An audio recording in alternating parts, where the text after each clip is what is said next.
नमस्कार किसान भाइयों, मैं जगन्नाथ कुशवाहा।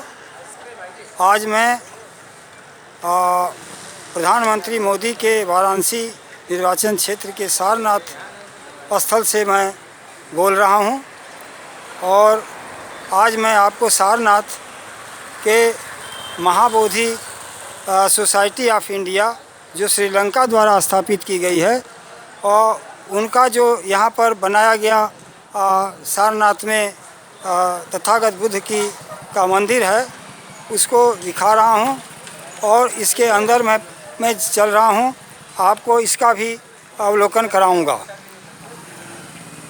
ये स्थल यहाँ पर जो विकसित है अच्छी तरह से, यहाँ पर दुनिया के जाने माने जो लोग हैं पर्यटन के लिए यहाँ आते हैं और बड़े पैमाने पर यहाँ पर आते हैं। लॉकडाउन की वजह से स्थिति बहुत सुना जैसा लग रहा है, लेकिन यहाँ पर नहीं तो एकदम इस समय पर्यटकों की पूरी भीड़ जमी रहती है और पैर रखने का भी मोहलत नहीं मिल पाता है। अभी जो मंदिर का कपाट है लगता है बंद है, लेकिन कुछ जो अवलोकनार्थी हैं वो आए हुए हैं और अपना देख ताक रहे हैं। ऐसी और मैं धीरे धीरे आगे बढ़ रहा हूं और आपको उन स्थलों से भी परिचित कराऊंगा और दिखाऊंगा आपको कि यहाँ पर क्यों इसका महात्म है। ये आप सभी लोग जानते हैं कि तथागत बुद्ध ने ज्ञान प्राप्ति के बाद सबसे पहले वो इसी परिसर सारनाथ परिसर में आए हुए थे और वो आकर के यहाँ पर अपने 5 जो उनके लोग थे जो उनसे बिछड़े हुए थे, उनसे मिलकर के उन्होंने जो ज्ञान प्राप्ति का समूचा रास्ता है उन्होंने बताया था। आज चूँकि कपाट बंद है, अंदर मैं नहीं जा सकता हूँ, नहीं तो आपको दिखाता कि किस तरह से। देखिए यहाँ पर 5 भिक्षु बनाए गए हैं और उसमें हमारे तथागत बुद्ध की तरफ से उनको देशना दी जा रही है। और मैं ये मंदिर के दाहिनी तरफ के उस पे हूँ और ये बहुत बड़ा बनाया है श्रीलंका ने। ये श्रीलंका का परिसर है, इसलिए दुनिया के जितने देशों में बुद्धिज़्म है वहाँ के सभी लोगों ने अपने अपने तरीके से और यहाँ पर आकर के और इसका अपना पर्यटन स्थल बनाया हुआ है और लोग आते जाते रहते हैं। ये जो परिसर को विकसित किया है, ये परिसर विकसित जो किया गया है उसमें ये श्रीलंका का बड़ा योगदान है, महाबोधि सोसाइटी का।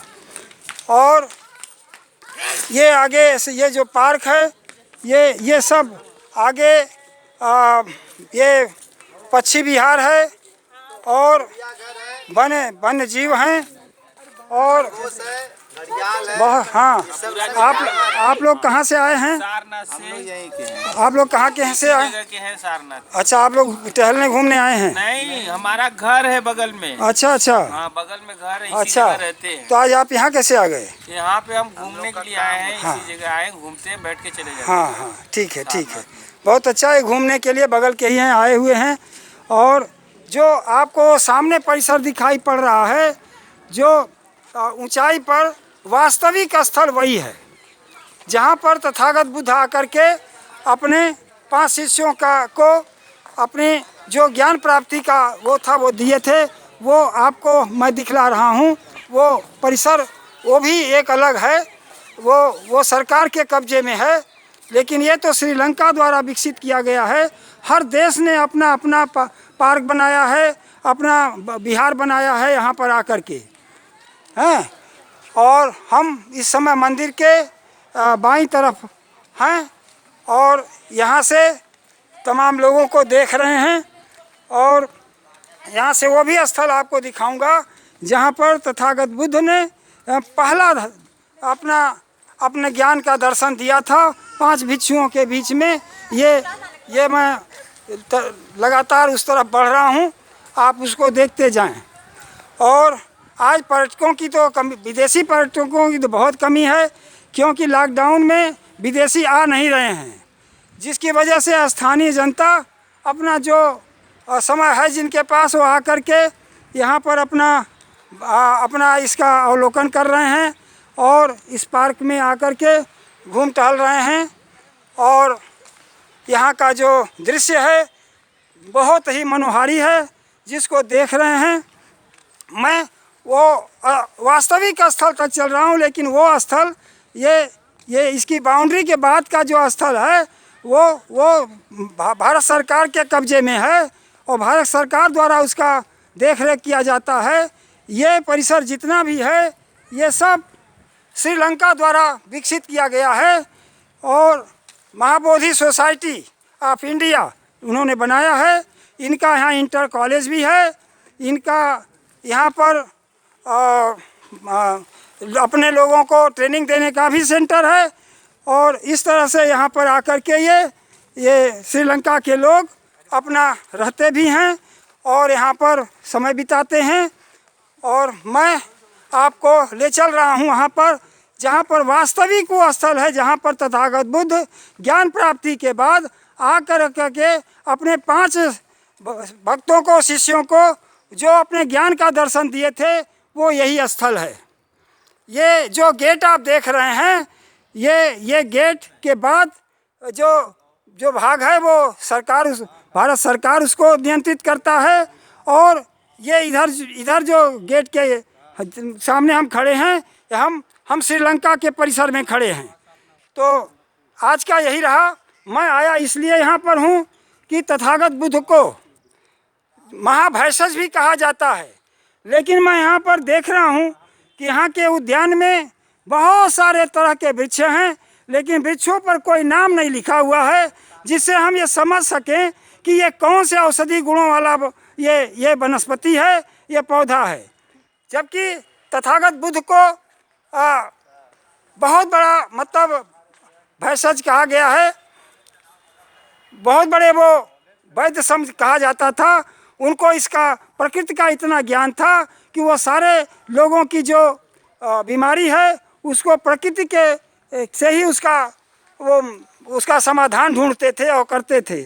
लेकिन यहाँ के वनस्पतियाँ तो बहुत हैं, पेड़ बहुत हैं, वृक्ष बहुत लगाए गए हैं, बहुतेरे तरह के वृक्ष हैं, अजूबे तरीके के वृक्ष भी हैं, लेकिन किसी पर नेम प्लेट नहीं है जिससे हम उसके बारे में जान सकें, आज के बारे में जान सकें कि ये प्लांट किस बात के लिए महत्व का है। न तो मुझे कहीं पर यह लिखा हुआ दिख रहा है कि यहाँ पर कोई हर्बल पार्क है या कोई औषधीय पार्क है, ऐसा भी नहीं कुछ दिखाई पड़ रहा है। इसलिए मैं यहीं से आज मैं अपनी बात को ख़त्म कर रहा हूँ। आज मैं श्रीलंका के परिसर में खड़ा हूँ। अब मैं दूसरे दिन किसी और पे चलूँगा और देखूँगा कि विश्व देश के लोग यहाँ आकर के अपना पार्क तो बनाए हैं, मंदिर तो बनाए हैं और पौधे लगाए हैं, वनस्पतियों को लगाए हैं, लेकिन जो तथागत बुद्ध महाभैषज कहा जाते थे, वो उनके बारे में यहाँ कोई भी वनस्पतियों में इस तरह का नहीं लिखा हुआ है कि ये वनस्पतियाँ इस दवा के लिए है, इस रोग के निदान के लिए है। ऐसा कुछ इन लोगों का नहीं है। ना हमको लगता है इन लोगों का कोई इस तरह का शोध है। पार्क बना देना, मंदिर बना देना से बात नहीं बनती है जब तक ये देशज इसका लाभ न उठाए, इनके ज्ञान का लाभ न उठाए, तब तक तथागत बुद्ध को वास्तविक रूप में समझना ठीक नहीं होगा।